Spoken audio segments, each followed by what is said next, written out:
bag of news today about how our kids are doing in the state of Minnesota. The Annie E. Casey Foundation released its annual Kids Count report. So this is an annual ranking where Minnesota children typically do well, but the indicators show Minnesota is slipping. Tim Blotz joining us now, and so a lot of data here to go through and to sort out what it means. What's the story? Well, the story is really that Minnesota kids are still doing pretty well, just not as well as they performed in the past. So how about we start with the good news here?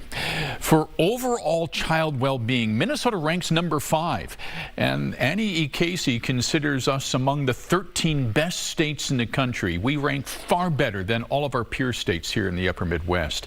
For economic well-being, number 2. Again, Annie E. Casey considers us among the best 13 states in the nation for economic well-being. But here's where we start to struggle now, and it's with education. We now rank 21, and this is down significantly from Annie Casey's benchmark here of 2019, the year before the pandemic, when we were number 7. So what I want to do here is show you some of the performance indicators that give us that 21 ranking right now and where we've lost ground. Let's start with young children not in school. This is the pregame, right? Our preschool level.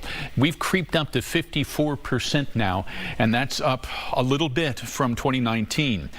Math is next. 8th graders, they're not performing proficiently right now. That's 6 at 56%. That too is up from the pandemic.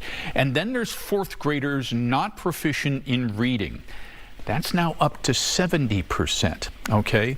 So the state is already trying to improve these reading scores.